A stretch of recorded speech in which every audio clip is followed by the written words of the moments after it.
Well, hello, and welcome back. I'm AJ O'Neill, and I am live at work. So, in the last episode, I'm not quite sure where I got to, but we're doing layouts. We're doing layouts for email, and we're using ETA, and we've got MJML hooked up, and things are working reasonably well. There was an issue that I ran into. There's two issues that I ran into. Both of them got figured out. So what I'm going to see is if I can just show you what this template looks like now. So I was able to get the layouts working by using the full file name from the directory from which the application is, I think from which the application is starting, but I will be able to just use the name of the email as well. In fact, I might go ahead and change that right now because that was something, it wasn't clear. Yeah, this is layouts can only be read from the views folders not defined as partials are. See this issue? Well, it turns out they got back to me and you can define them and load them by name, but you have to set include file to null, which is just kind of weird. So I just didn't expect that. I guess it kind of says it in the documentation in the sense that it says if include file isn't specified, it'll fall back to include. But again, that's just wasn't quite clear to me. But now I can go back and I can figure out how to do those defines if I can figure out how to do those defines. So this layouts can only be read from views folders.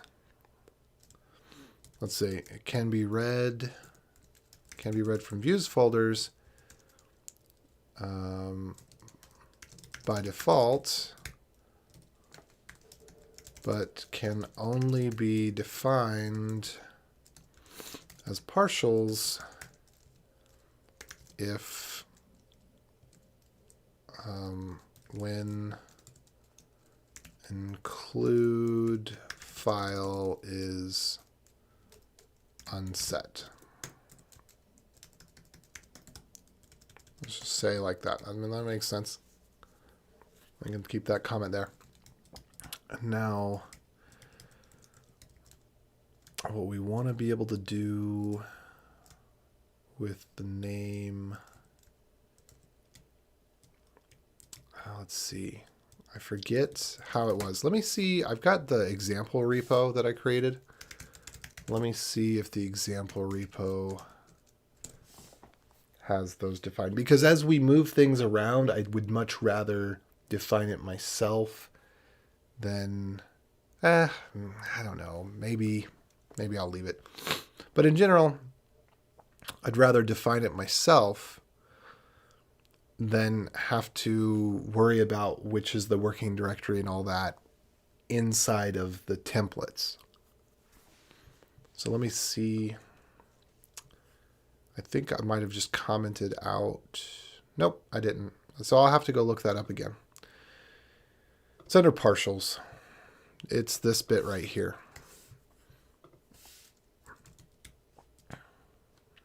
So for some list, which I think it would make a lot of sense to actually have the list be explicit,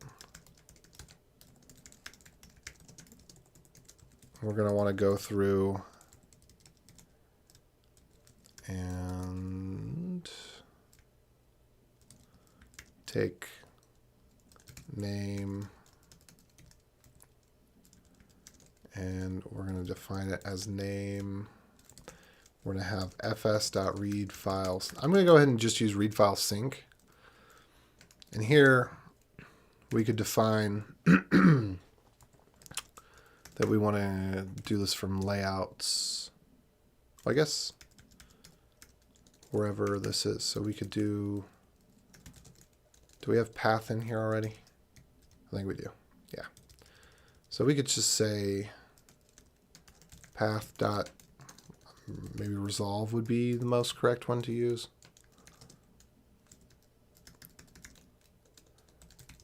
name plus dot ETA dot MJML dot HTML. I think that's about what I want. Can I bring this over just a touch and get that last row? No. Let's see if I can get this way. There we go. Okay. So we want to read file sync UTF-8. Do let TPL equal. What is my window width right now? Oh, it's not even. Oh, it definitely should be at least as wide as 80. Let's see if we can pull this out. Yeah, that's a lot better. That makes more sense. Should be at least 80, 84 makes sense. Okay. So we're going to path resolve. And then we're going to compile the template. And we should get a compile error if the template doesn't compile. So now, what do we want to do for this? I think layouts slash, what do we have? Transactional email. That'll do well enough for now. Okay. By the way, hello for those of you that are joining in. Feel free to tell me where you're from and what your interest is in Node and email templates and these sorts of things.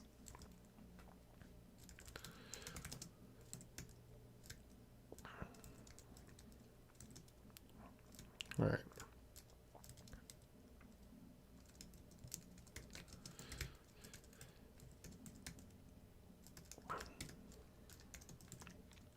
I always like to put a comment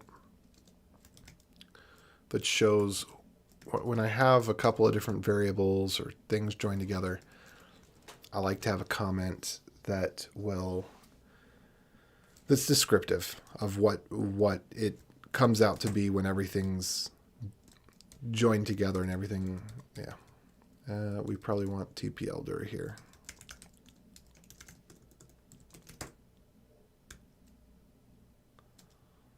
Okay. I think that's right. Only have one template so far, and then I'm going to go back into the template, and then I'm going to update the layout to use a name. So that's the first thing I've got going on. Let me just go ahead and run node render. Read file sync is not a function, probably because I'm using the promises version. Yeah. But we don't have top level await in modules that require for the obvious reason.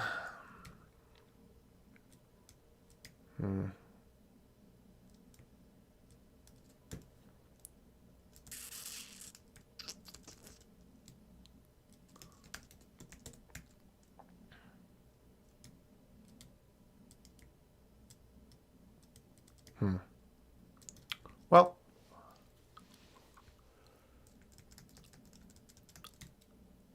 I guess I could just redefine this here.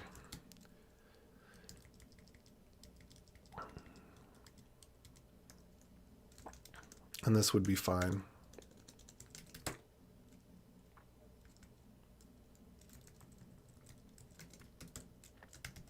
Let's go that route. Ba-da-da-da! All right. Okay. Well, that looks good. What branch am I on? Good, I'm on the AJ branch.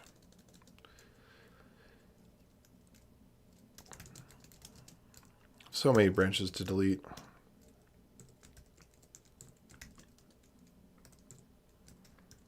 I think all of these ones are so old, there's no value in keeping them, even if there's a couple of little things.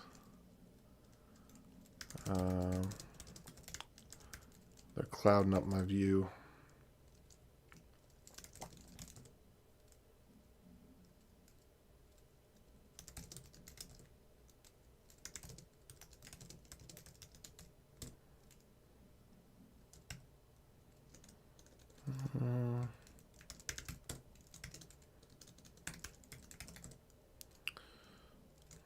cleanup for error for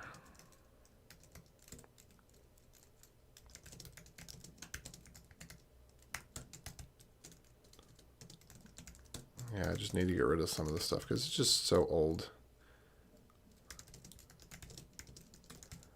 Most of these things would have been incorporated perhaps in a different way, but I think very few of these still have any value to them, so I just want to get rid of them. Staging security, whatever that was, staging is now back in sync with master, so that was probably some sort of hot fix. Yeah, I'll just get rid of these things.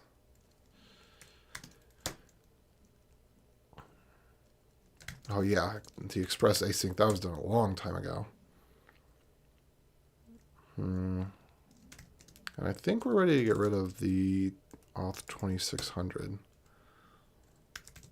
and the auth 3000. There's stuff in auth 3000 that's worthwhile, kind of, sort of. Well, that was at one point, but now we've diverged so far from that, it'll just have to get re-implemented. Okay, so anyway, where are we at here? The render and the template are different.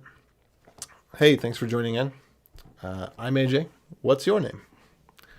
I like to know. Well, it's not that I like to know. It's not that I have a need to know your name, but I like to have a little conversation. So feel free to tell me what your interest is in Node or these email templates or whatever, and ask me any questions you got.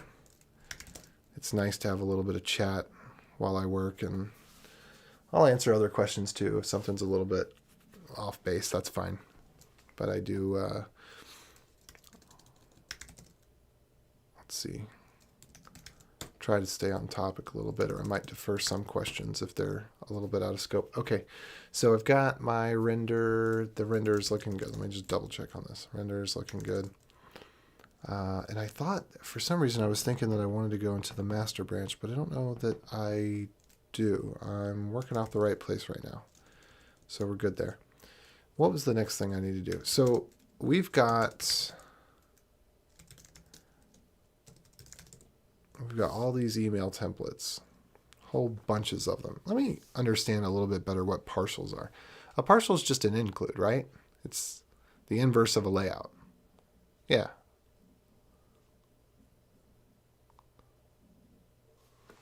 So the rule, this is the rule.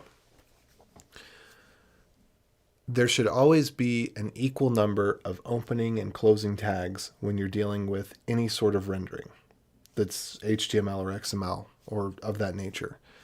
You should never have, in any file, there should never be an unequal number of tags. So if you were to decide that for some reason the header needed to be in a partial and the footer needed to be in a partial, it should be head goes in the partial, not the HTML block, and so on and so forth. Likewise, the footer block would go in. The open of the footer and the close of the footer. And the closing HTML wouldn't go in there. Those things you put in a layout. This keeps it clean. Now, I'm assuming we're going to need some partials because the way that this is designed, and I may even go back and change some of the layouts to use partials for exactly what I said with the header and footer. We shall see. Anyway, hello, Martin.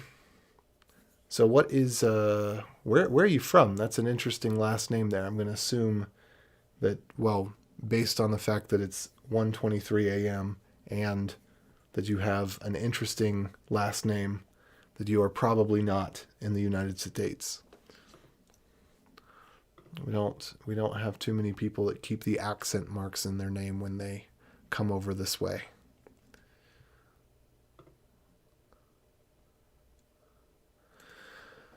Okay, so one of the struggles that I've had with this is just how much nesting there is. I've started de-nesting some things, but I need to communicate that better. So I've started moving a bunch of stuff to lib, but we have this, there's API, and then there's routes, and then there's util, and then there's model. Models is actually not so bad. All the models are together. I like the idea. This would be interesting to see. I don't know how it would work, because some things really do need to be split off by by type, and other things it makes sense to split off by functionality. I'm not sure where the models fit in that. If it would be better to have packages where the models were together. But I think the way that the database library works, I think the models have to be in the same folder, more or less. It would be difficult to do it any other way. And API routes, I definitely feel that routing is a thing unto itself. But some of this other stuff, there's constants. Constants is a type of thing that doesn't make sense to exist in isolation. So some of that trips me up on this. Let's see. Czech Republic. I'm assuming that's 9 a.m. that you're plus. Wait a minute. You're on a half-hour time zone? It's plus 8.5? From me. Sorry. For you, you're plus 1.5 or plus 2.5, something like that. Because I'm minus 6, I think. Well, anyway, welcome. Thanks for joining in. What kind of work do you do? Let's see. I was just looking in here. See, the thing is, I've already forgotten where that was. I'm trying to figure out, how do I remember where this is? API util email. That just doesn't seem like the right place. I kind of just want to change that because it is so difficult to remember. But I wonder how many... Well, it's not really an issue of how many places would I need to change it. I wonder what would happen if I just did change it. What if I just brought it up to source templates? How likely is that to break anything? Let me try this. Yeah, I'd have to move the email up. I don't really think that belongs under API. That doesn't, because it's not to do with routing. Anyway, that's another tackle that problem another time. What I need to worry about right now is mostly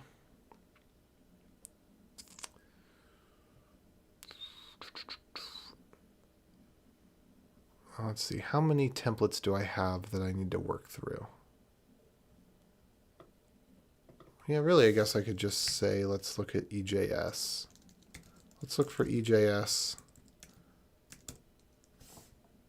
Let me just get a quick count on that. 33. I got to work through 33 templates. But the other question is, how many of them are actually used? Because I think that number is going to be even smaller.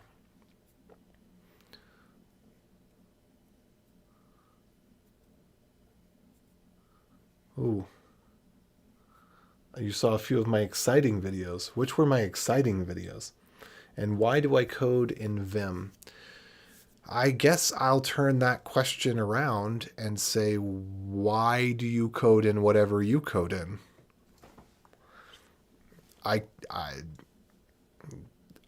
Vim is, well, the primary reason that I use Vim, actually, I can specify there's 2 or 3 reasons.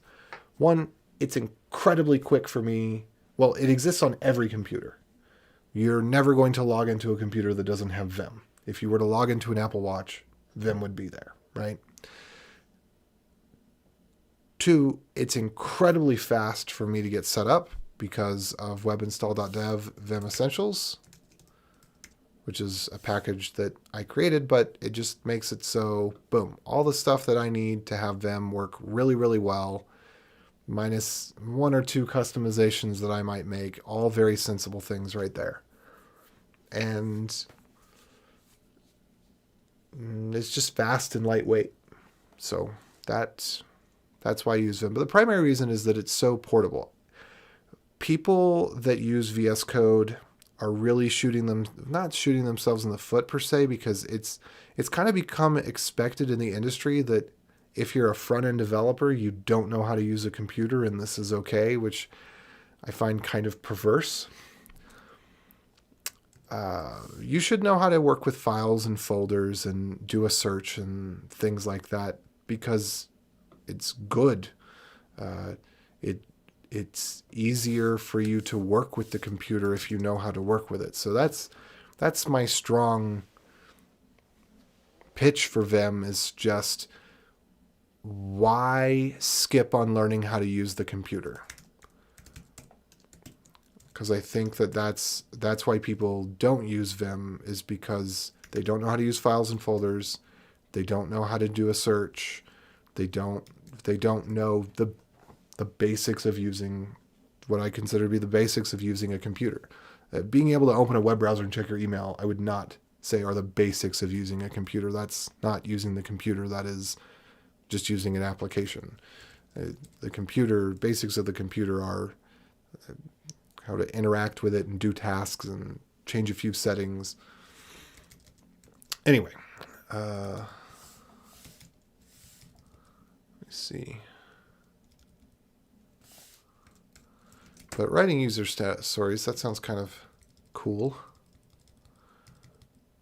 What am I looking for here, really? Verification email.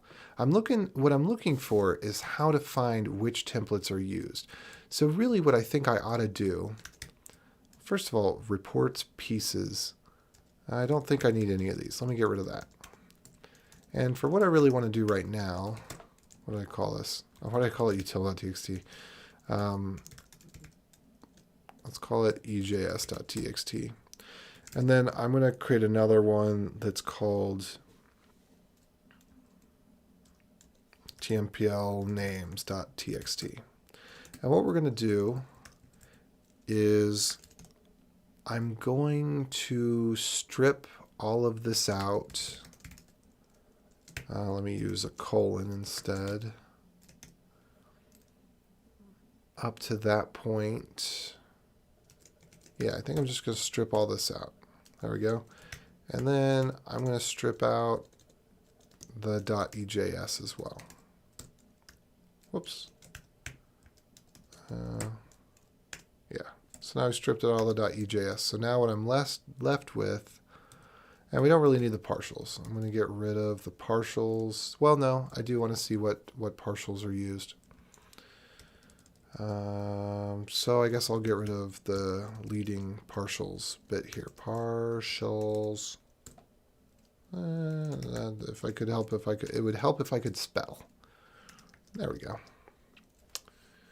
Really bad with Vim. Seeing the authorization. There's a number of them I'm done on that, so I don't know which one that is, but that's all right. You could be really good at Vim. Vim is something that only takes a few minutes to learn, but you just have to commit to it. Let me see. I did a video on the Beyond Code channel.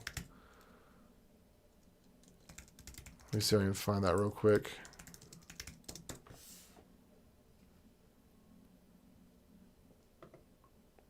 And I'll just give you a link here. Search for Vim.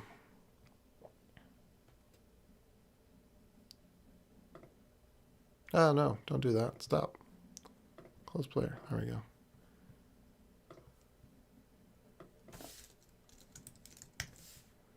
There you go. This is one of my earlier videos.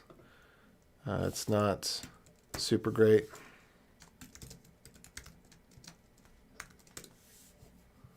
But should give you a good intro to Vim. Really, you just need to know how to save files. And regular expressions. Do you know regular expressions? Because that's, I think, half of Vim and most of the command line tools is just knowing regular expressions so that you can search quickly and that sort of thing. Let's get out of here. So I'm going to take template names and I'm going to say, actually, I want to be in bash for, no, let me just go in here. I'm going to open this up. Let's just make this into a string. So we're going to say echo this, and then while read, let's call it my name. I always like to prefix variables in bash with my, just for readability. Do done And let's just say we're going to start out with, we're going to echo my name. And I'm just going to, let's say, make this bin bash. I'm going to take this from being temple names to being temple names.sh, and then I'm going to run it. And so what we should see is it just prints out all the names. Great. This is exactly what I was hoping for and expecting. Okay. So next, I want to say, let's look for this name in source. And let's say if not, I think that's how we do the not. Oh no, we just do it like this. If not, then fee echo couldn't find my name. That's what I think I'll do.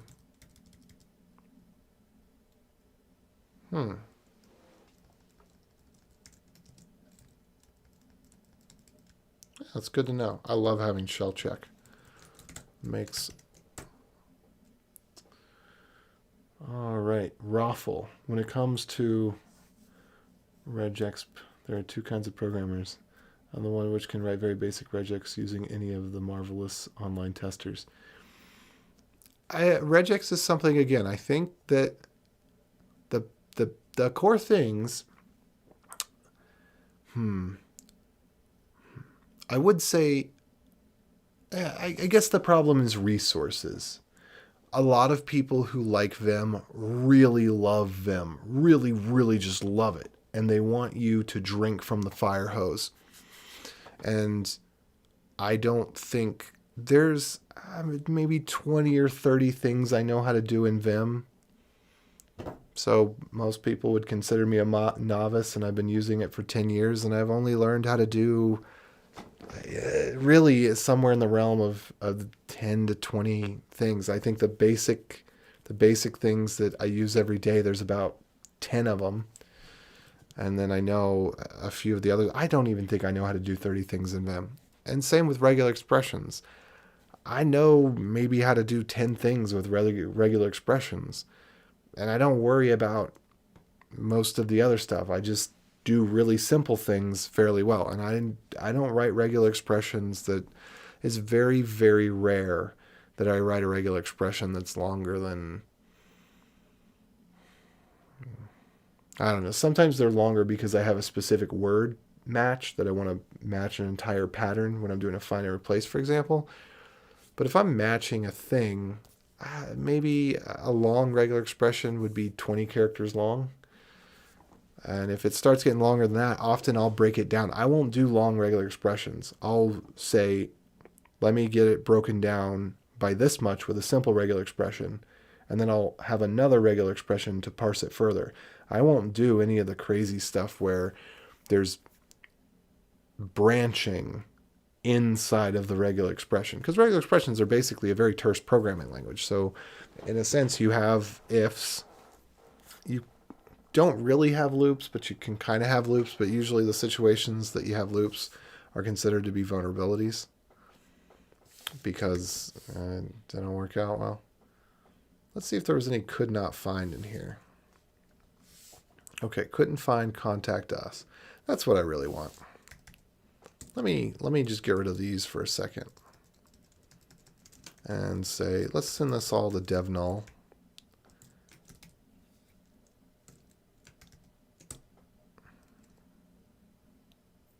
So maybe these templates don't exist.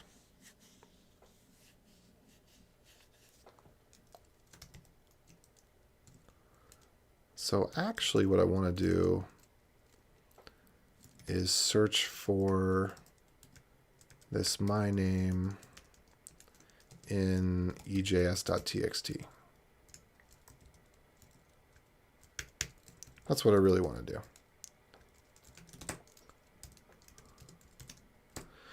I've done a couple of I don't know if I've done a video on regular expressions. Let me check and see if I've got one on the Beyond Code channel. I try to put my higher quality videos over there when I'm doing tutorial stuff. Yeah, I've got one on regular expressions. That's a longer one. It's an hour long. I think this one might have actually been with a live audience. I don't remember. But I'll go ahead and link this to you too. Hey Mike, how's it going? Long time no see.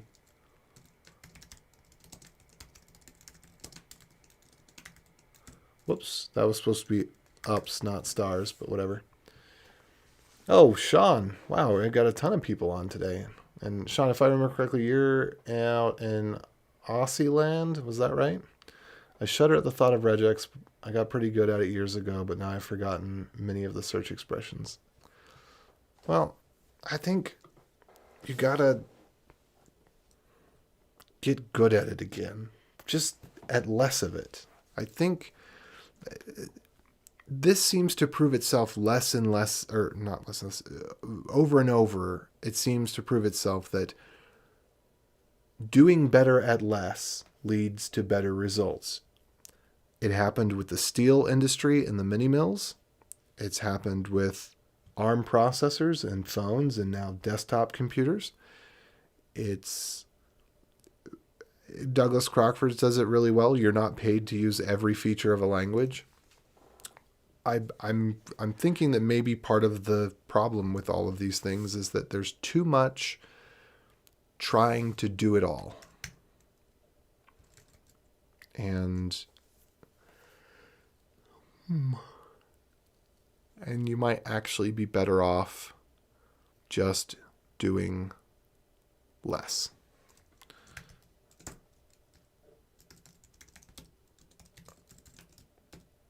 Let's see, do I want to do it like that? And I kind of want, this is what I really want to do. Let's pipe this to echo. And then that's my cheap way of getting rid of line numbers and stuff. Rather than passing an option to RG, I just pipe it to echo or RG or whatever. So no new line. I'm going to echo RM. And then let's see what this gives me. Oh, that didn't work out at all. So maybe not echo then. I'll just, there we are. Oops. It does need a space though. Let me make sure I give a space in there. There we are. Ba-da-da-da. And I guess that should be get RM.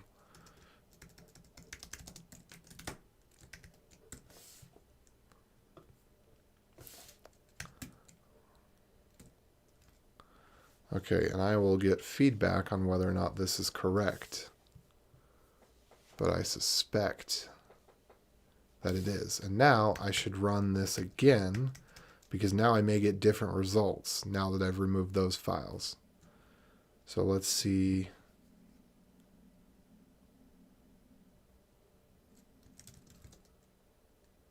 Maybe I can run this whole process again.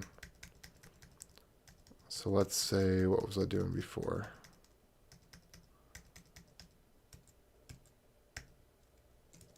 I was doing this. Yeah. So I got the templates out of here. That's what I was looking for. I'm just going to repeat this process because now that I've deleted the ones that weren't used, I'm going to run it again. And what I may find is that now that I've deleted the ones that weren't used, there might be more that aren't used.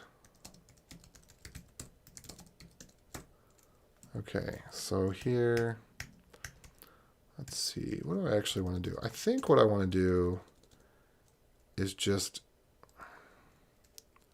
get rid of everything up to, and then I'm going to have to use a capture group here.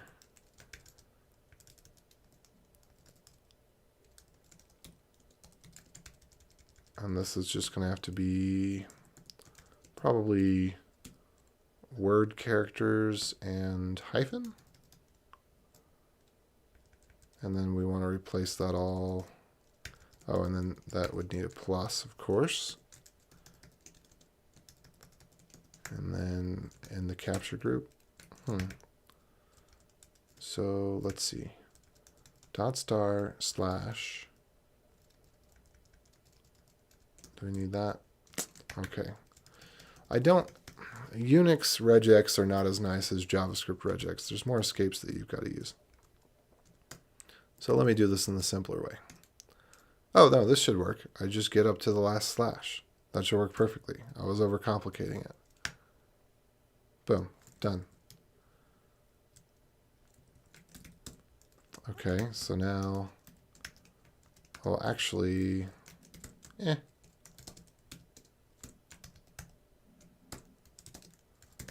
me go back here. And then I should be able to do all of these and just paste. I'll check comments again in a second. As you can see in the corner of my eye, I think I saw some activity there.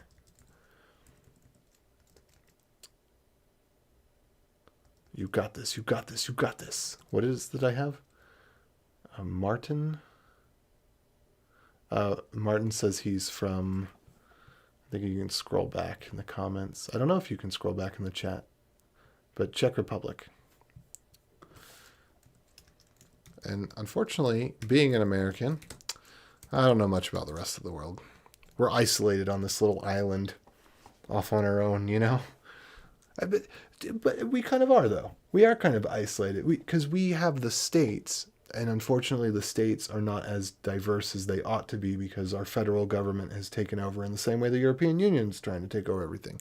Over in Europe, you actually have neighbors, and you're not all isolated. You've got lots around you. But in America, it's huge, but we've got Canada and we've got Mexico, and so we get some, we know about Mexico and we know about Canada,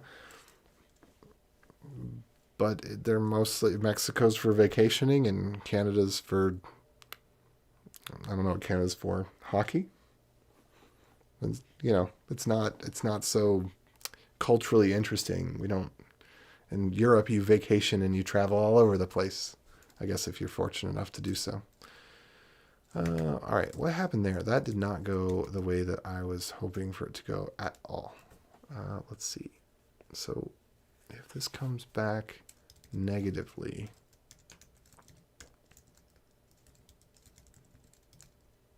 let me check.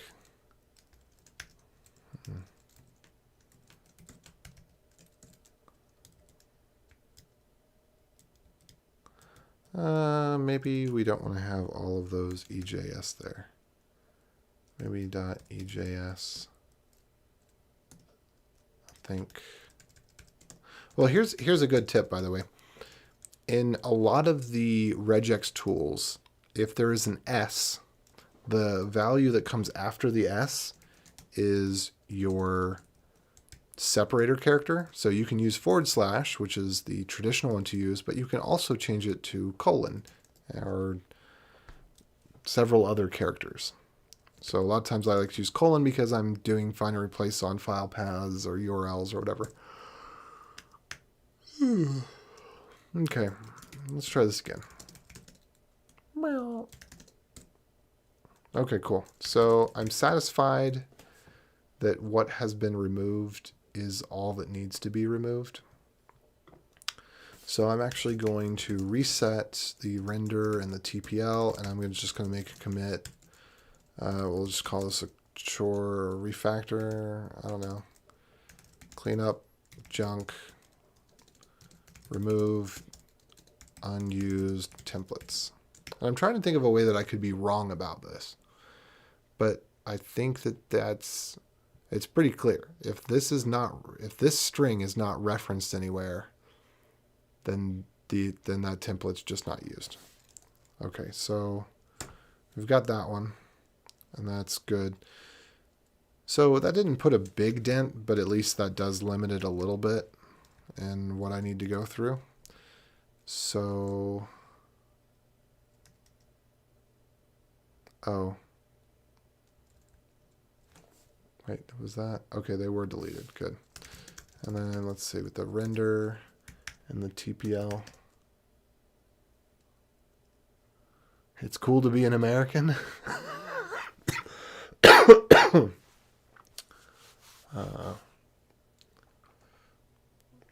Oh, yeah, I did not see the "you got this" emoji.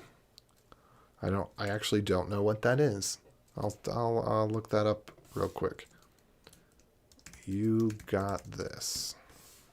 Let's see what short code. Emoji short code. Oh, by the way, something that I am looking for. That's not working. I am looking for web hosts and particularly payment processors that have that have a due process for cancellation of services. So I'm going to post this link in here. This is random.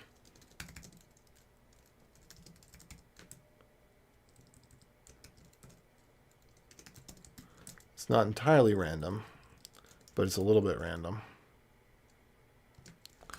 If you happen to know of payment processors or hosting providers that either explicitly say that they respect customer privacy and follow due process of law, or that seem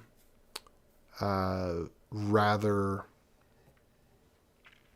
reliable and don't have anything in the terms of service or acceptable use policy that is ambiguous and could be used against anyone for any reason. So the warning signs or the red flags I give are when the acceptable use or terms of use policy include words such as offensive or hate. Typically, those phrases are so ambiguous that they could mean anything. And so I would not want to use a service that if something that was offensive, whatever that means, would end up having the service canceled. Especially payment processing, it looks like a line pay and Second Amendment processing are the best in terms of mission.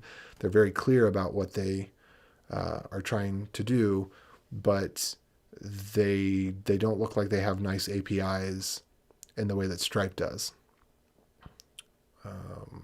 So anyway, I am looking for those because I am going to reboot Telebit, and because of the nature of Telebit, I need to have a due process guarantee because people will use that service for unsavory means, and that needs to be something that either I deal with or that the authorities deal with, or I would have to get involved in that. But I don't want it to be something where my payments get stopped because my customer does something stupid, or that the whole service is shut down for everyone because somebody decides to put up some copyrighted MP3s or something like that. That's something that there needs to be a due process in place. And especially if they were to do something political and I were to get slandered for this, that, or the other. Because I want to provide the service, but anytime you provide a service that deals with encryption and deals with the ability to relay data, you always are going to get some bad actors. And that's happened in the past, and it's been shut down in the past. And as I move forward with it, I want to avoid that for myself. Anyway, what are we at now? I need to add that template. And, I don't need to add that other one. Let's see. So now with this, I could just put, I can't really just put Vim in front of these and do them one by one. But let's see if we can get the most important ones. Email code. I think the things that have to do with either new user or email are the ones that need to come next. Reset password could be pretty important. Email verification is essentially done. That was the test one that I've got right now. So let me just make a done category here. And then I'm not going to worry about the reports, so let's get those out of there. And the partials, I don't think I'm going to have to worry about those too much, but maybe I should put those first. Let me see what I can do with the partials. If I can transform them. But I think, yeah, I'm going to make some partials here. I'm just going to put everything at the top level for now, too. So we went through the see. This is bad. This is bad. This starts with closing tags. That's how you know that. Because even if you are using partials, it is better to just repeat the opening and closing tags in every single view that uses the partial than it is to have unequal number of tags. So if you have a system that's a bad system and that it doesn't do templates with layouts, which, that's my big gripe, I've said it a million times, you can still write layouts that aren't horrendous, but you do have to, or you can write templates that aren't horrendous, but you do have to copy a little bit more because you want this to work in your editor. You want your editor to not throw errors. This is not valid HTML. Anyway. Okay, let me respond to comments here. Due process for cancellation, I mean that they have, rather than, oh, a bunch of people have tweeted that you're bad, therefore we're going to stop your payments and stop your hosting, that they have a process by which they send you an email and they outline, here are some things that may be in violation of our terms of service, and then you have a reasonable amount of time to correct the problem. So for example, on Telebit, one of the people signed up to run a scam site where even though I made the names, I did this to protect people, I made the names random so that, and it's in the public suffix list, so that what you see in your browser URL would be something akin to funny zebra 1234. You'd think people would know just by the URL, this is not your bank site. But somebody did a banking scam where they had people log in with their username and password. They copied the CSS of the site well enough. People got scammed, and the whole service was cut off without any intervention or without any communication. And that's not cool. There should be a process in place by which there's communication, and I have the opportunity to investigate and say, yes, it does appear to me as the person running the service that my customer is doing something that is inappropriate, and then I will send them an email and I will cancel their account if need be. If I can tell if it's an obvious scam, I don't need the police to get involved. But if it's something of a nature where it's ambiguous, then really it's up to the law to decide what's to be done. But if it's something that I can look at it and I can see, okay, obviously you're pretending to be a bank to steal people's passwords, that one I would use my good sense to just get over.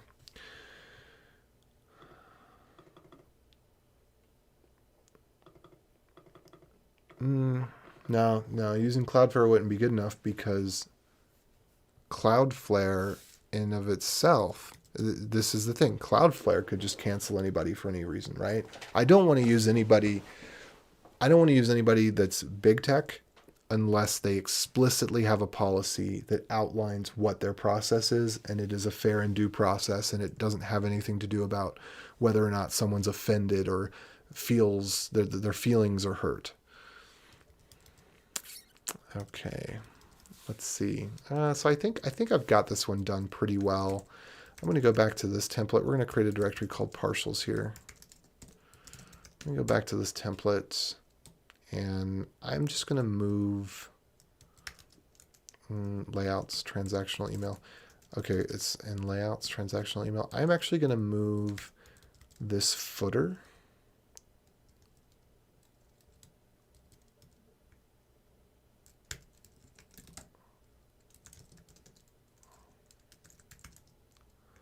Footer.eta.mjml.html. Oh, that's not what I want to, not layouts. I want to do partials. Partials, right? So I'm going to paste this in here. And then I'm going to go back to, was it this one?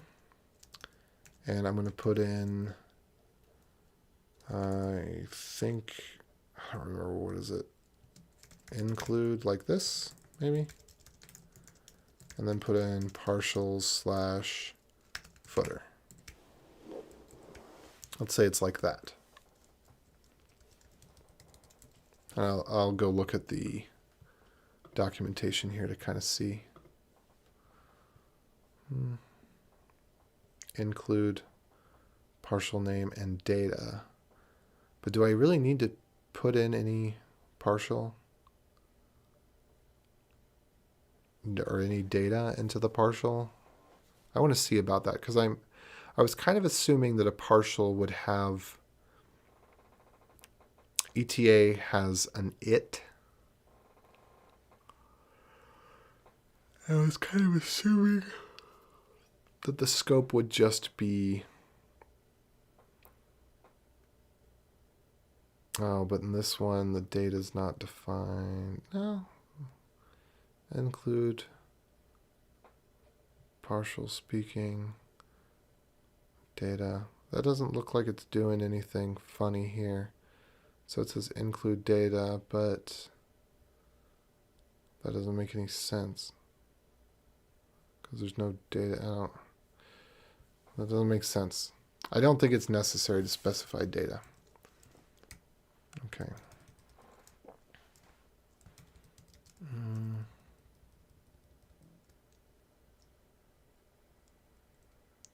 Okay, and let me see, maybe I'll move this over.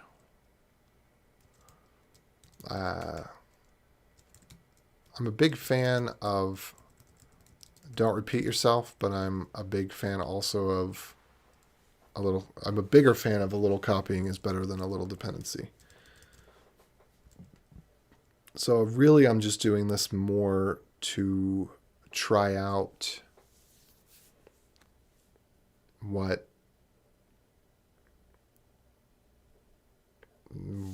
how the partials work, than because I necessarily want it this way, but also so that I can then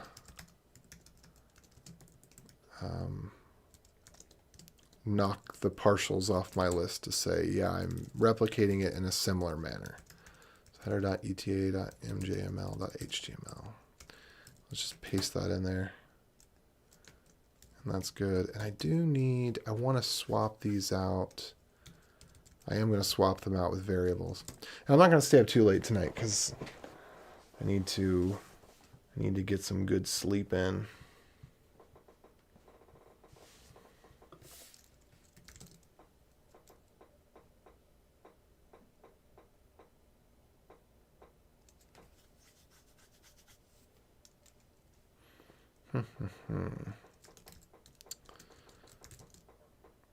So let me go back to my render function, and I'm going to throw in my partials, and then let's just see if that works, and then move forward. I think moving forward might mean going to bed. So we're going to have a header, and we're going to have a footer.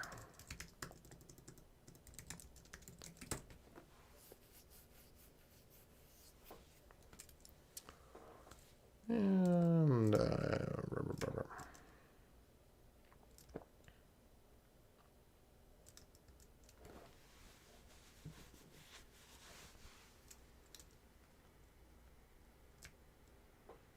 Well,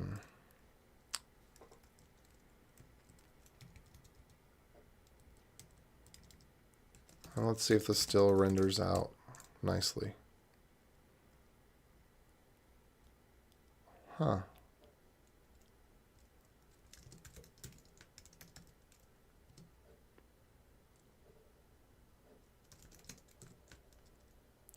Interesting.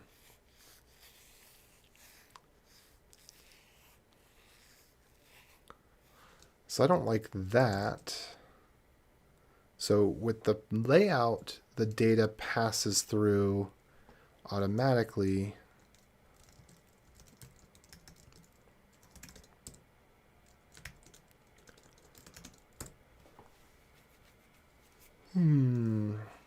But with the partials, it doesn't. Is that what I'm to understand? I think that's what I'm to understand here.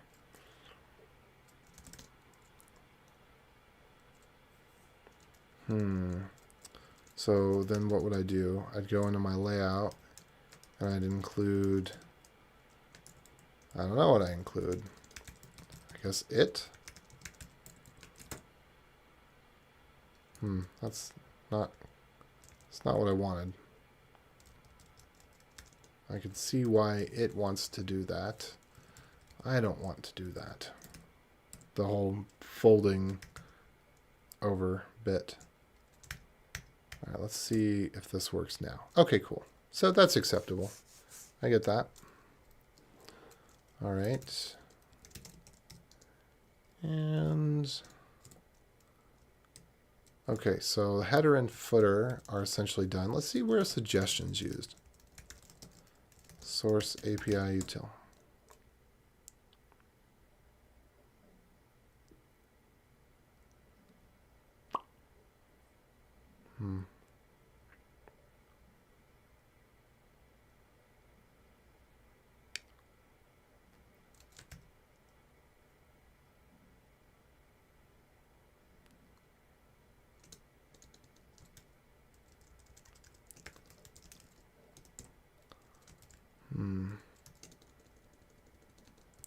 Let's see. Oh, good. Not very many places that suggestions is used at all. So I wonder, email test data suggestions. I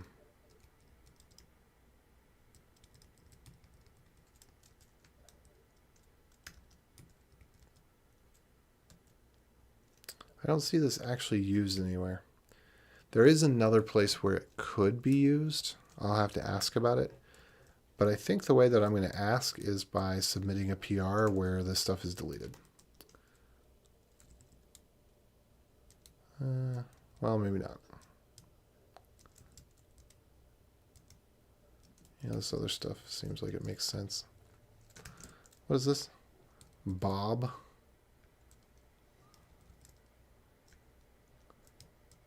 What? Oh, this is for the tests. Got it. This is right. Email test data. Okay, that makes sense. So yeah, I don't think that that's actually used because we don't see it anywhere else, right?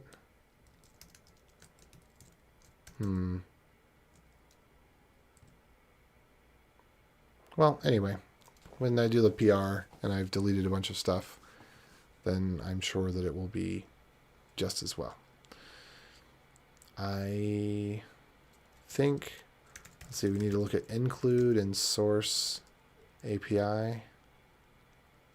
I think we'd want to look at include like this maybe. And yeah, so we're going to see partial slash whatever is being included. And we're looking in all of source API, not just in the email templates, but also in some of the other templates.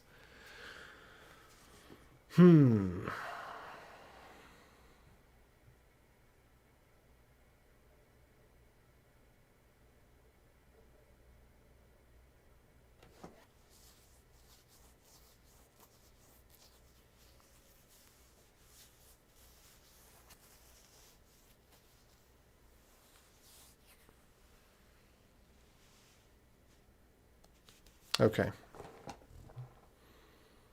I only see, the only includes I see for partials are header and footer. I don't even see the other one. I think, let me go check what were the other ones again. So we have suggestions, user to-dos, weekly account report. It seems that this should show up somewhere. Weekly account report. I don't know if we're doing that one anymore. Render partial. Okay. So let's see. Render partial. Where do we have that?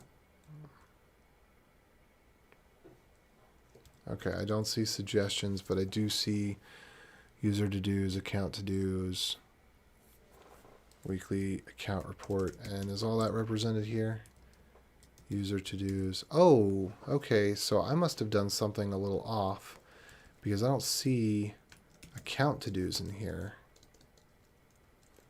So I may have, in the last commit, I may have gotten rid of something that shouldn't have been gotten rid of.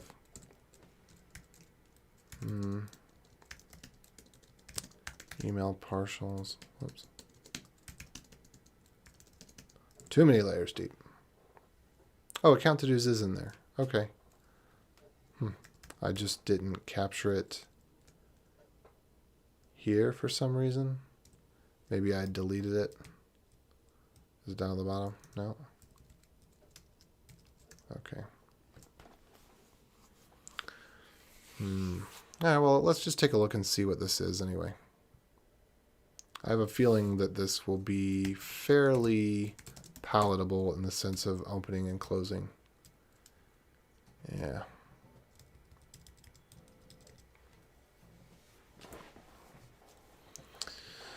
Oh, bother.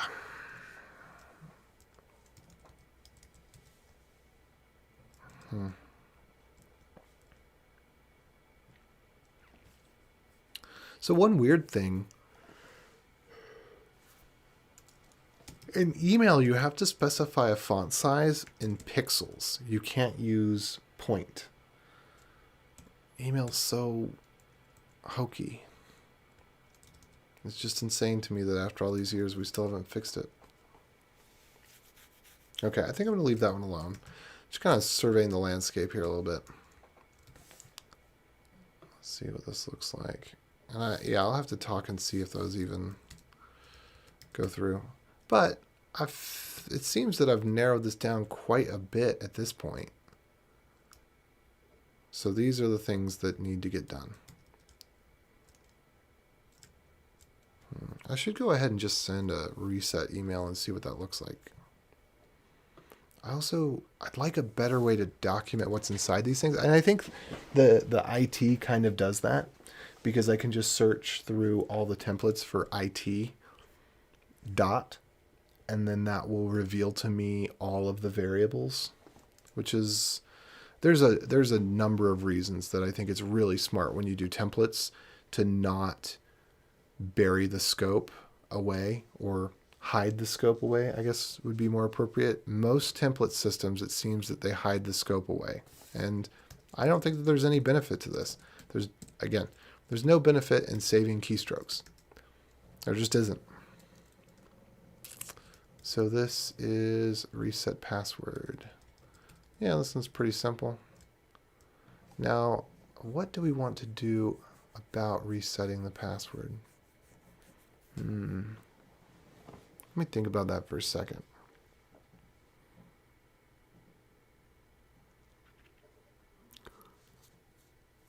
I don't know if I implemented that.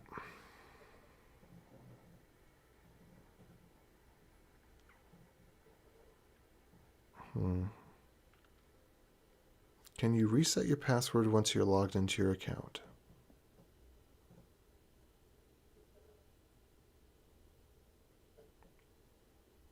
I need to think about what I'm going to do for the password reset, because I think what I'm going to be doing right now is just you're going to log into your account again.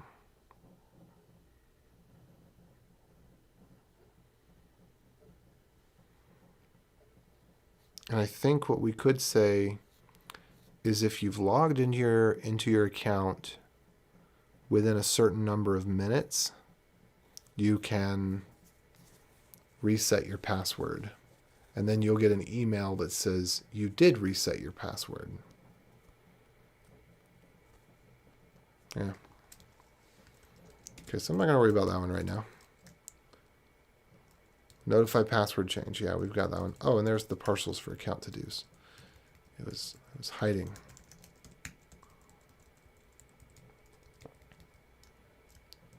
Folder share.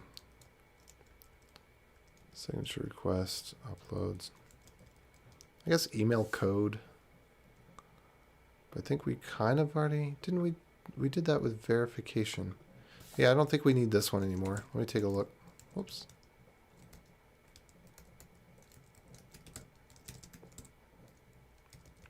Thank you for signing. Please look. Will you be interested? Please enter the following code.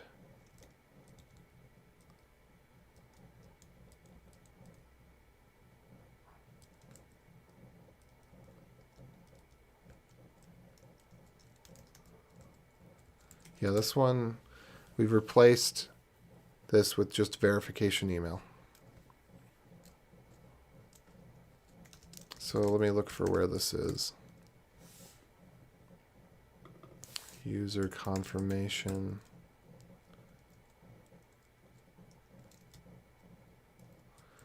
I think...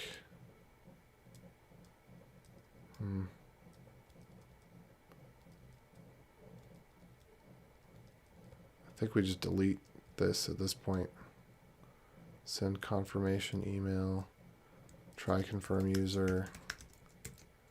Yeah, I think this is basically dead code. Oh, I think all of this has been replaced. So that's only referenced here. So try confirm. So that we can get rid of. I think I'm going to end up with an empty file here in just a second. Send confirmation email. That's only used in here.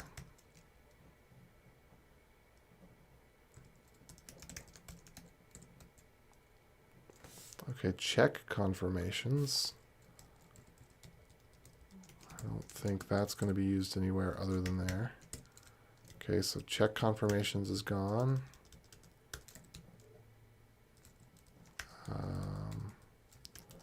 Send confirmation email is gone.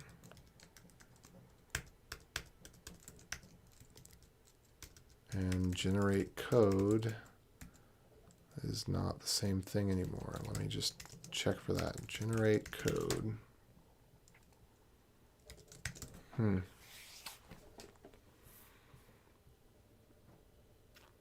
So there's a place where we're using this, but I bet this is dead code as well.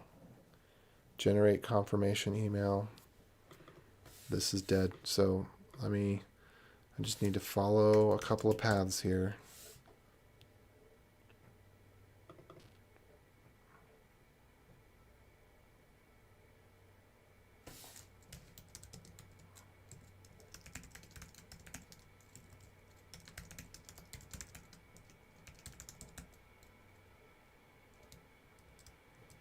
So where's this at? Get email verification by code. I think this, hopefully this route is gone. Oh, email verification code. I think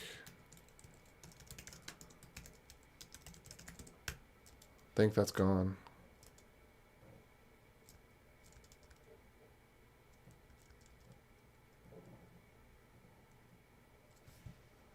Yeah, because this has now been absorbed into the authorization or the authentication process. So I think we're good to get rid of that.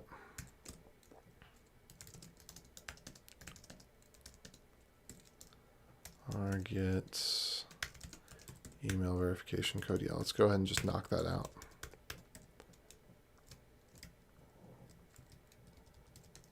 Confirmation email. So we can get rid of that. Pretty sure we can get rid of confirmation code. That wasn't being used anyway. Email log, does this do anything? Get test email by email. I don't know exactly what that means. Do anything with user in here? We're not doing anything with user. Okay, are we still doing anything with update all permissions? recalc permissions by code. Yes, and that's using the new type of code too. And it looks like maybe I got this wrong. So I'm checking back over here occasionally for comments. Feel free to keep the conversation going. For those of you that are just kind of quietly, casually watching in, are you working on something, just listening in for background noise and occasionally checking when something interesting sounds, or what is it that you're doing right now?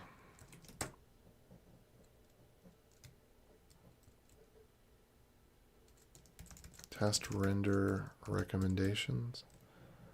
Get test recommendations. Okay, so that probably can just stay.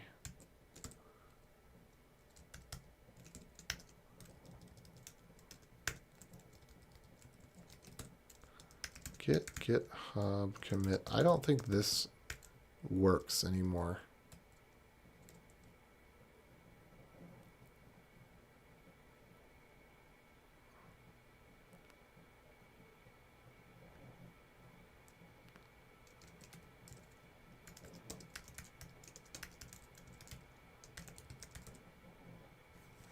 And the reason I say that I don't think that works anymore is because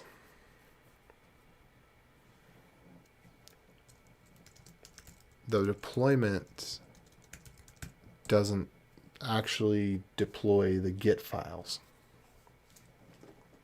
So I'd be very surprised. But I'm going to leave that one alone. I'm just going to mark that as a to-do.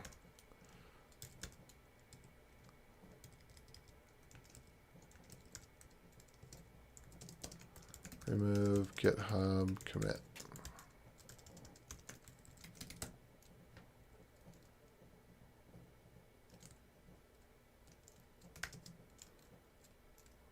All right. So what was the path I was going down? Checking to see what code we can remove. Email code.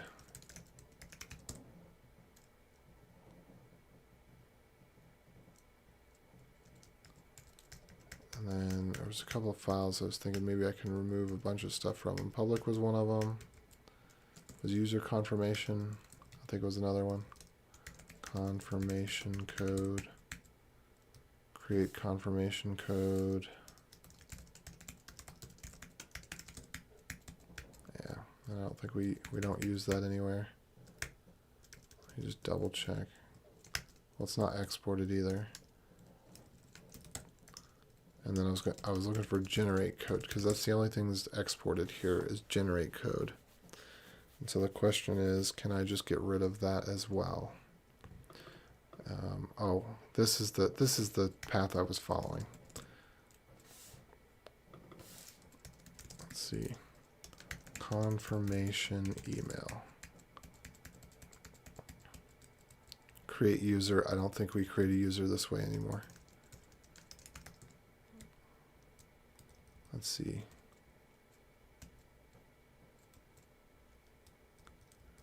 If not existing user, let me think about this for a second.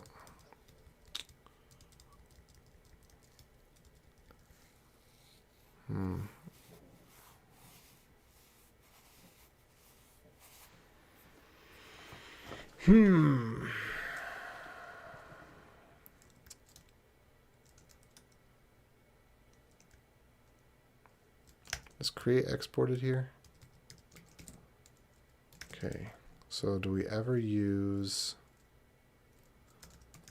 let's see, require util account?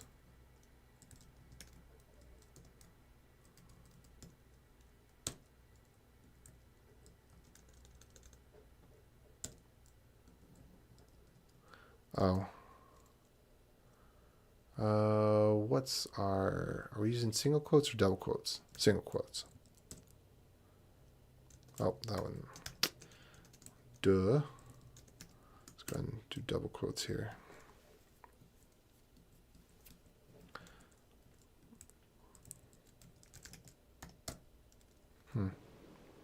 Really?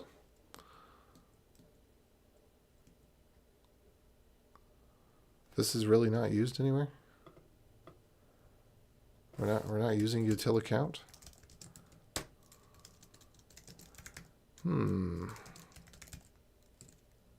Of course that was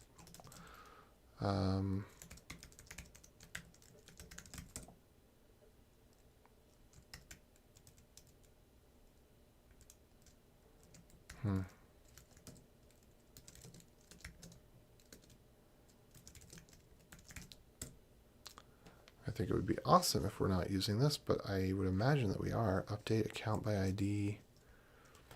Let's just check on this. Let's just search for create account. Let me get back out of here. I'm going to search for create account. That's it. Update account by ID. Really? It's starting to look like this is dead code. Let's see, get by ID. Certainly there's multiple things with that name. Yeah.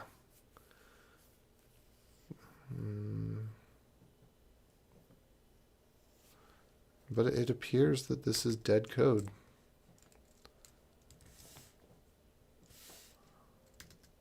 I'm just going to go ahead and treat it as such unless I'm going to check and see if I can find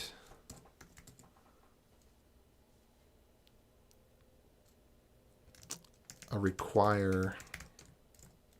Whoops, I don't know what it did.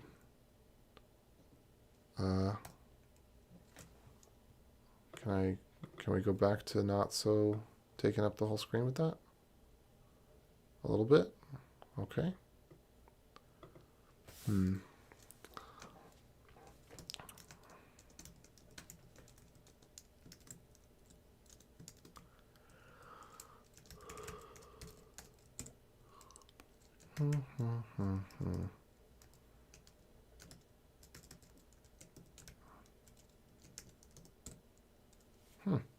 I don't know.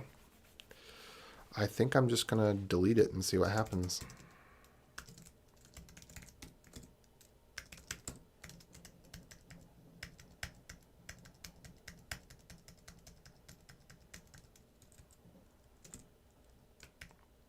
Okay, that gets rid of generate confirmation email.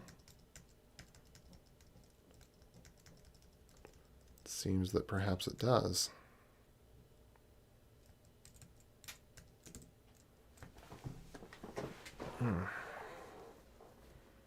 All right, let's see if we still have a user confirmation anywhere.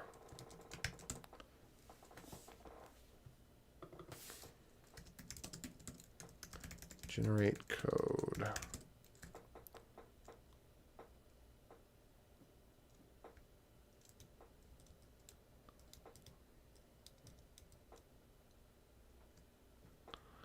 Yeah, we don't need this anymore. R patch email. We can get rid of that.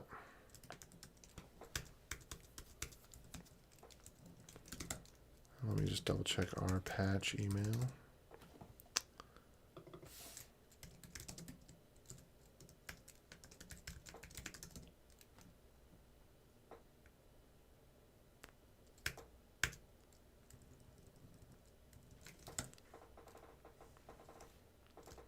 Okay.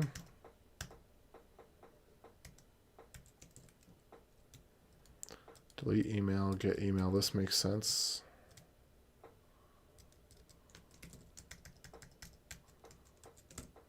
All right, so we got generate code. Okay, we have no more use of generate confirmation email, right? That's confirmed.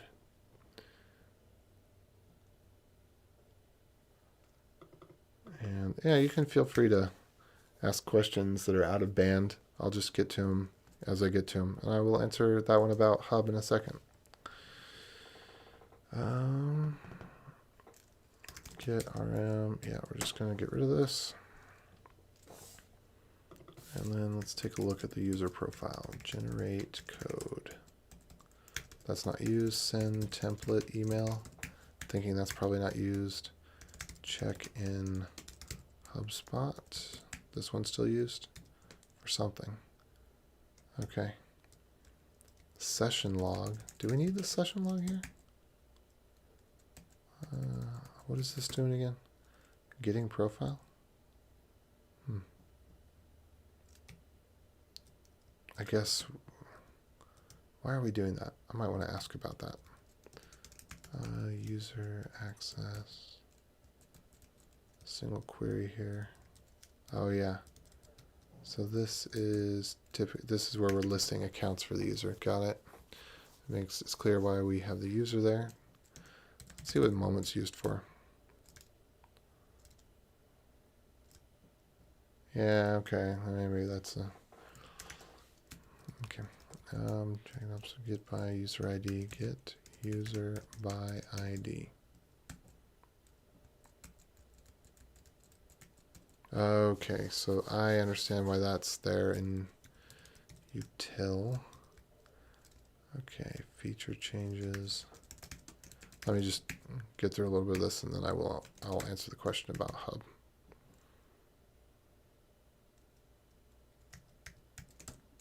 I'm going to user confirmation. So first of all, I'm hoping that we're not using user confirmation anywhere. Good.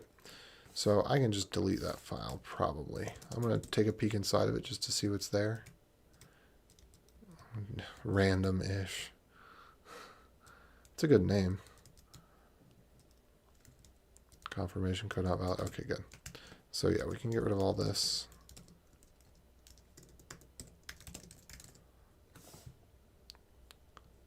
And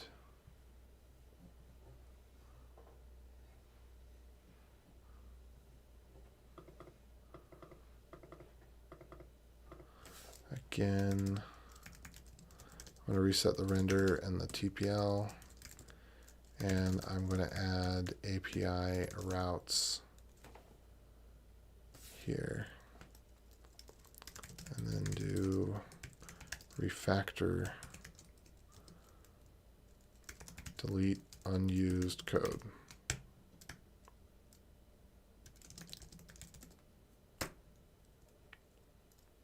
Okay, now what I'm going to do is I'm going to get that question in just a second, but I'm going to restart the service,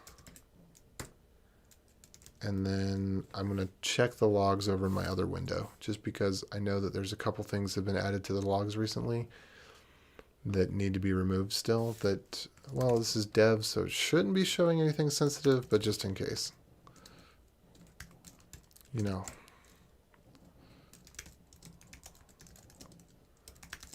So I'm looking at my other window, checking logs now. Okay, and my worst fears have been realized.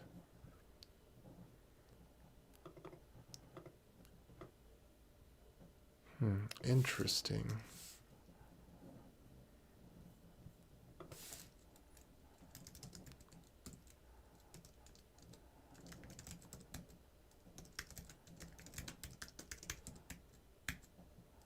Okay. Get account by ID. So what I'm going to have to do is I'm going to have to go to this previous commit, check this out.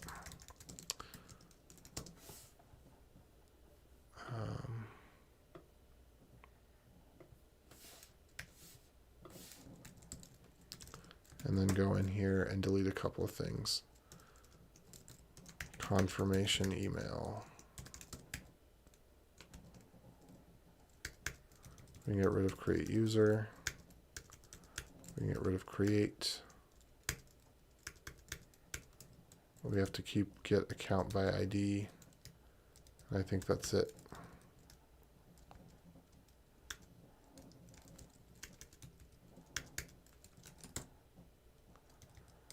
Okay, and then as soon as I test this, then I'll get to that question.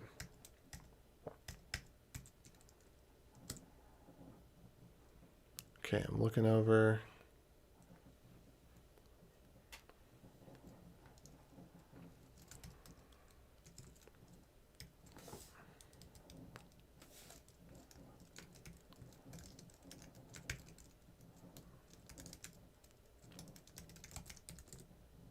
Okay, There are some places where this is used. I wonder how come I didn't find that before.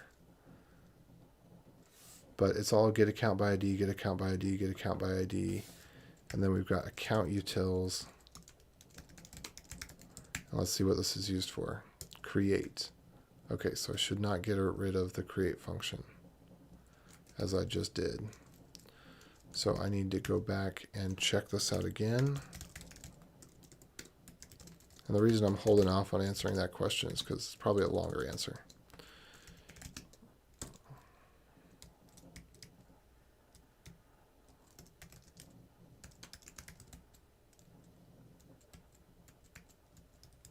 I don't think I want to do a create user.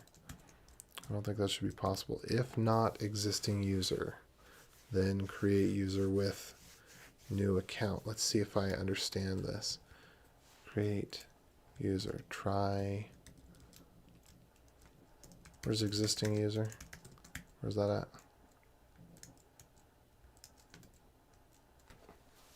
And let's see, where was the create at? Let me go find this real quick.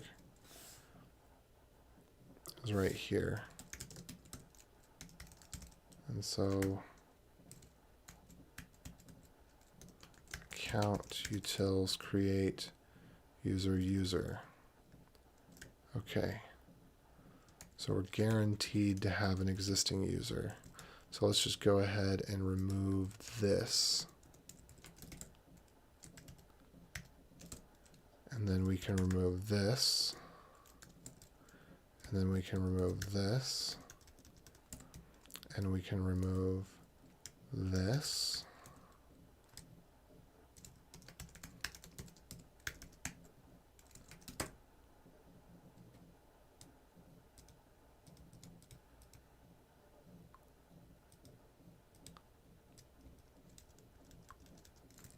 Okay. And then is there anything else that we can do here? Get account by ID, update account by ID. I don't think that's ever used, as far as I can tell. I'm going to double check that real quick. Oh, hey. I'm wrapping up for the night, but welcome to the stream. Would be happy to know who you are, where in the world you're from, and what you do in terms of technologies you work with or what your interest is in the channel. And we've got an interesting comment that I'm going to be answering. I need to check just a couple more things on what I'm working on. This has kind of gone from working on the email templates to refactoring the code a little bit, because I'm trying to reduce the number of email templates that I need to refactor. And so I'm trying to hunt down which of these templates are actually used and just get rid of the ones that are not used. Okay, so this looks like that's not used. So we can go ahead and get rid of that. And then we can get rid of this. And then I think we don't need the create account either. I'm going to look one more time at where this is used. And what I see is get account, get account, get account, get account, account utils. And then again, I'm just going to quadruple check. Account utils is only used in one place with the create function. So with that in place, I don't need this. I don't need this. I don't need this. Get by, nope. Oh, okay, no, I do want that, because at some point I might want to refactor this. But when I refactor this, to be honest, I think what I'm going to do is I'm going to factor this function out into another file that I've been working on. Let's see if any of these are... These cannot all be used in just these two functions, can they? Really? Account error handler.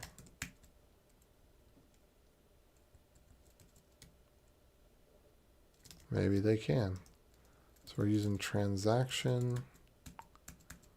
Okay, and we're using unique violation error. We are, and we're using account, of course. Update account permissions. Okay, so really everything is being used in here. All right, I'm just going to leave it at that then. So I'm going to call that good for now. I'm going to make this a fix-up commit.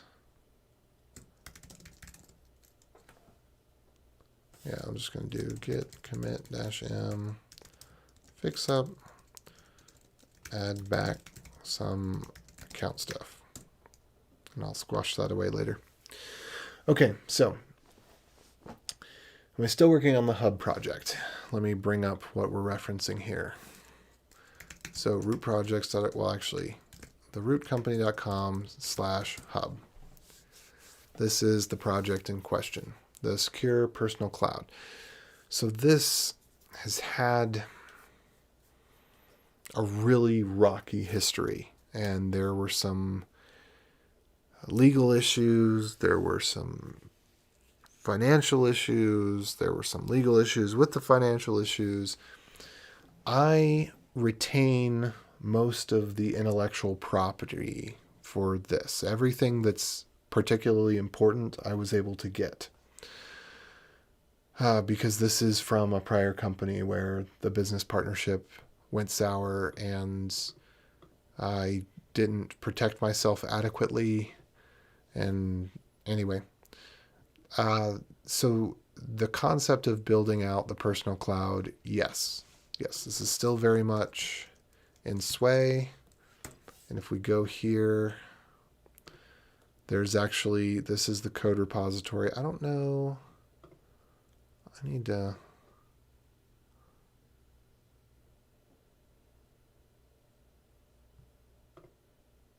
Let me just take a look. Blah, CocoaPods. All right. So the iOS app was to a functional working state to some degree. It didn't actually have the login implemented, but we had the test server up where it could send files and it could show percentages. It didn't actually, no, I think, did it show? I thought at one point we had it.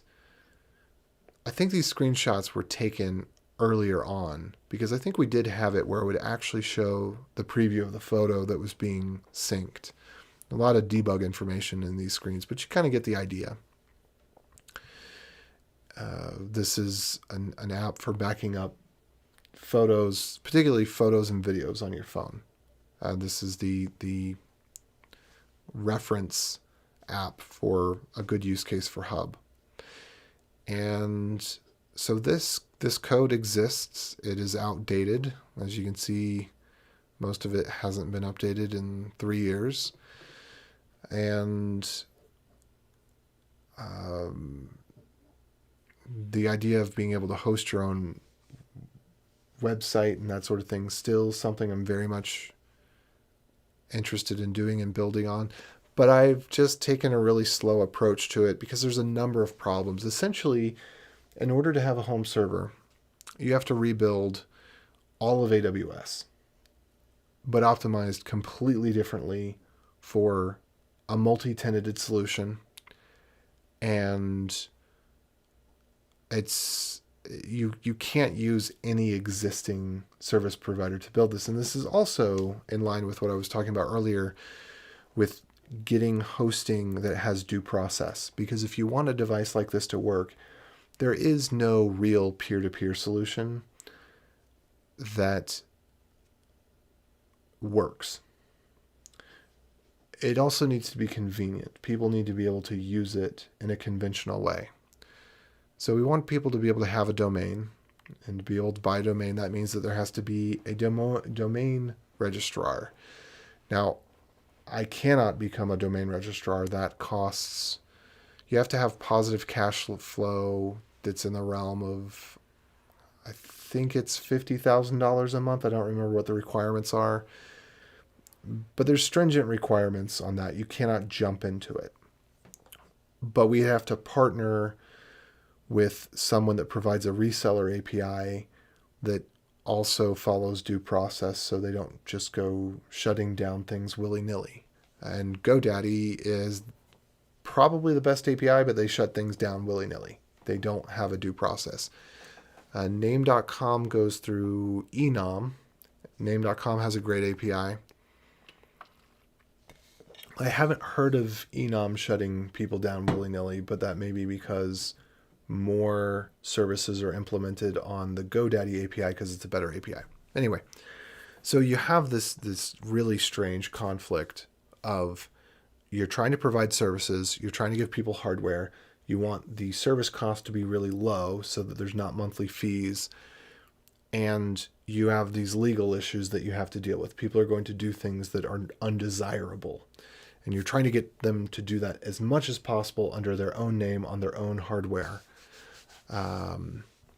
Anyway, so it's just a really windy road, and Telebit is a necessary service for this to work because not all routers support UPnP and PMP and the other protocols that are necessary in order for peer-to-peer to work.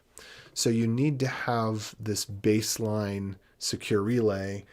And with Telebit, the certificates go on the device, not on the Telebit service. So all the traffic through Telebit is encrypted. I don't know what's going through Telebit. I don't ever want to know what's going through Telebit. But again, this does mean that there are some bad actors that are attracted to the service because there are no logs.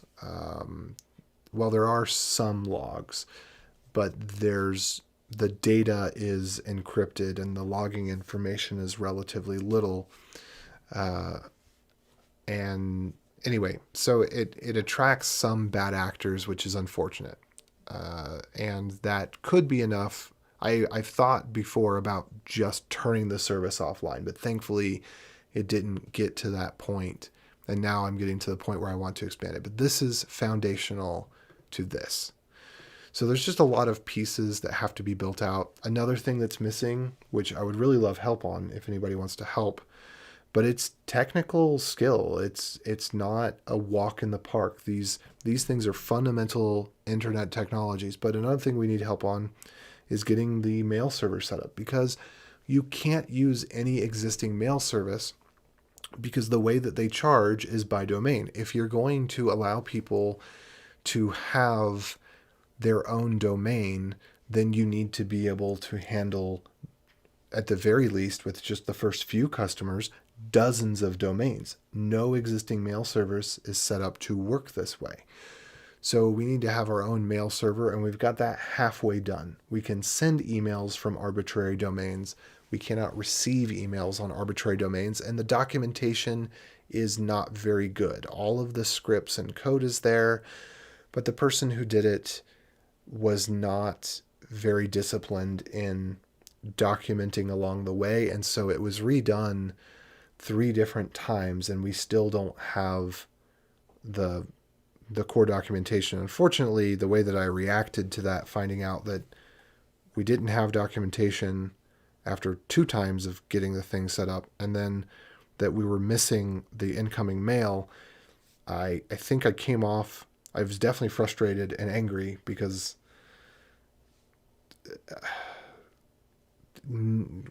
functionality is worthless without documentation. If you cannot replicate the success, you have no success. So I was definitely frustrated, but I think I came off a little too strong in the moment, and that person, unfortunately, is no longer working with us on this.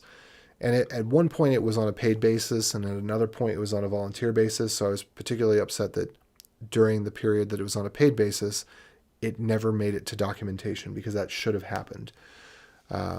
If I'm going to pay someone to do something, they better deliver something that can be replicated. If you can't replicate the success, there is no success. So anyway, and along the way, a lot of people have offered to help, but honestly, their skill set is just too low. And then that's discouraging for people when they can't actually contribute anything meaningful. And it can put a bad taste in people's mouth if you reject what they try to do. So we had somebody that was working on some designs, and the designs were just, they weren't as good as what you can get with Bootstrap. Let's put it that way. If the person had not done any design and just taken Bootstrap components or other UI components and put the things together, it would have been much better. Another person who was working on design got hired by Google. And so Google's very stringent about side projects. You're basically not allowed to have them. stringent. Is that the right word? Maybe just strict. Anyway, so there's just a lot of stuff. It's hard to find people that are exceedingly competent in core areas of internet technology that want to work on something for free while you're, getting it off the ground. Mailgun is terrible. Cannot use Mailgun. Cannot use Mailgun because you are limited on your number of domains. That's not the main reason. Their service, the queue times are terrible. The costs are through the roof. Cannot use something like Mailgun. Mailgun, Mailjet, none of those existing services would work. Maybe Amazon SES, but again, Amazon is one of those companies that will just throw anyone off their service on a whim without any due process. And their services are overly complicated. They're designed to lock you in. And email really isn't that hard. If I was going to have to take the time to set up a system through Amazon, there would be zero benefit over just setting it up on my own. There's a great blog post that identifies almost everything that you need to do to set up a mail server very succinctly, which is by, I'm forgetting his name right now, but it's the Coding Horror blog. Oops, email, not amail, but whatever, this is still going to find it. So this blog right here, the ironic thing is that he's saying email is so incredibly difficult, but then he outlines extremely succinctly, boom, here's the 4 things that you need to do and your email will send. So it's not very complicated, but the software setup process is getting it to be automated in the way that we would need it automated for arbitrary domains dynamically being assigned. That part, that has to be done no matter what. If you did it through Mailgun, you'd still have to do that part. But getting the mail server set up, the configuration with the DNS and all the stuff here, this is really easy. This is dead simple easy. The bits that are hard are really more about parsing documentation. It's if the documentation was there, if it was succinct like this for here's how you use Haraka to set up your mail server to get and receive mail, it's not that difficult in of itself. It's just getting the documentation for the use case together is difficult. So yes, this is something that I'm working on the back burner. Yes, it's something that I am continually open to finding people to collaborate on, but 99% of developers, and I don't think that is overestimating, it might even be being generous. 99% of developers are too inexperienced and have too little interest in old, boring technologies to be helpful in this, because you have to have both of those things. DNS is old and boring. No one's giving conference talks on DNS. It's a solved problem. Nobody's giving conference talks on SMTP. These core web technologies upon which every cloud system is built, yeah, they're critical to people at cloud services and hosting providers, but you only need a couple thousand people in the whole world to know those things, because they're solved problems and they're boring and they require reading RFCs and terse documentation. So I'm one of those couple thousand people that has a need to know and an interest. I actually think that the binary protocol of DNS is quite fascinating. I very much enjoyed writing the DNS parser that I wrote. So yeah, and there's other things that are definitely at a higher level, but again, it's really difficult to find people that asking that skill of them is not leapfrogging. Because again, most people get into development without learning how to use a computer. They don't even know how to create files and folders from the command line or use search tools, right? And this is encouraged in today's development world, that you shouldn't educate yourself on how to use the computer. You should just use VS Code and let VS Code do everything for you. And if it's not available in VS Code, don't learn to do it. That seems to be the prevailing wind, which I think is just terrible. I think if you're a developer, you should learn how to use a computer because it's going to benefit you.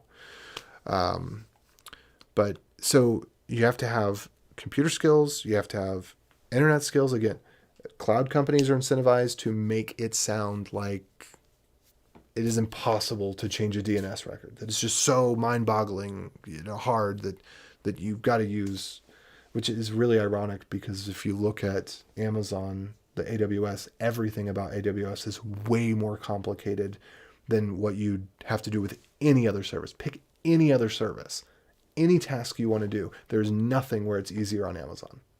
Correct me if I'm wrong, but if you've got a different experience, there may be one or two niche things where it's easier on Amazon, but in general, Amazon has the most complex, locked in, and difficult ways to do things. And then they market it, we're the only way to do it and we make it easy. I was like, no, it was way easier before. But anyway, I don't know.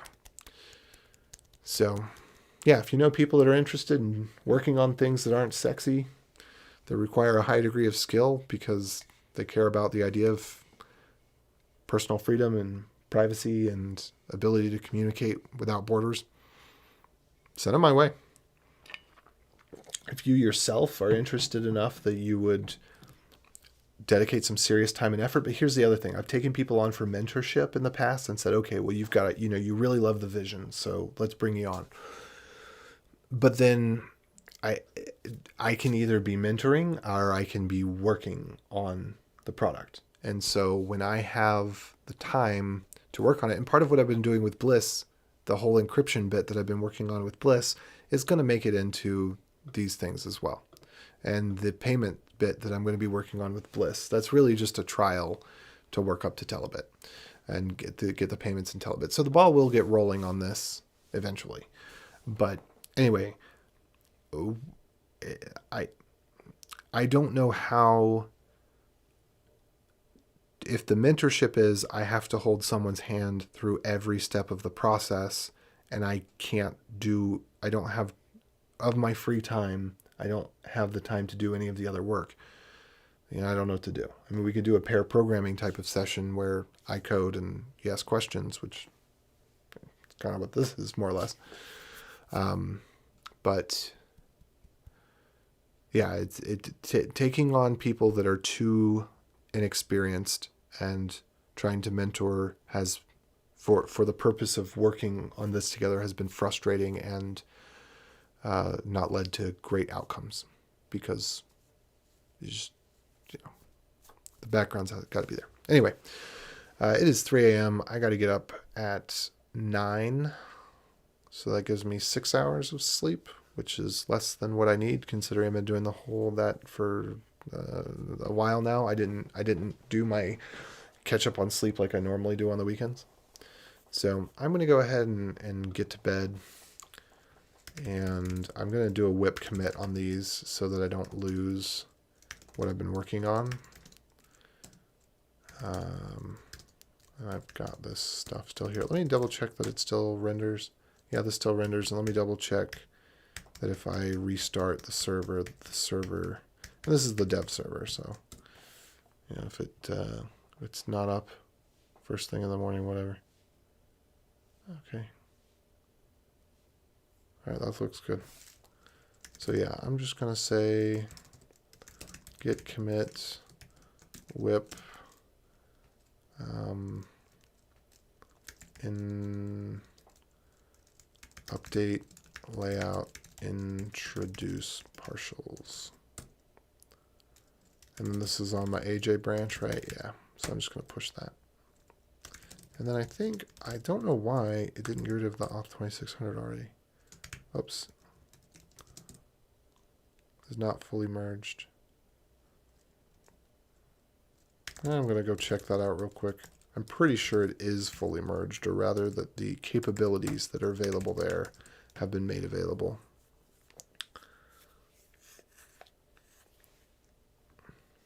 Let's see. The last few things I did all on Okay, so up to this point we should be good. It's probably just chore remove cruft. It looks old master is the same thing. Yeah, this has been merged.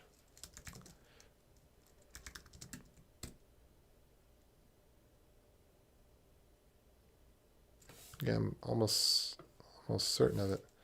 Let's go take a look. Or maybe that last commit hasn't been. Oops. Oh, yeah, look at that. So yeah, this is all cleaned up. Looks great. And yep, okay. Well, then I'm just going to delete that one. Okay, anyway. So yeah, only so much time in the day. But anyway, I'm not very good at. I'm not good with people. I'm not good with teams. I'm good with. I'm listening to tribal leadership and trying to figure out how to become a we and use we language and I don't even know what the right language is, because tribal leadership is all about using the right language to influence your thoughts and your behaviors. You pick up the language and you're giving yourself the cues through the language you use as to what you're reinforcing your behaviors, your thoughts, your beliefs through small changes in language. I think that's what it's building up to, or at least it says that the stages of tribal leadership are based around languages. But anyway, I'm very much at stage 3, which is I'm great and I can work one-on-one and be great one-on-one.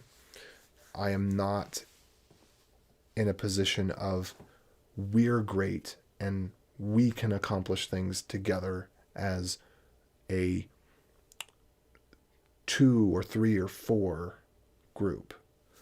I am in some situations, but those are in hand-picked situations where there's already, the relationships are already in place, the trust is already in place, the friendship's already in place, the vision's already set, where there's a lot of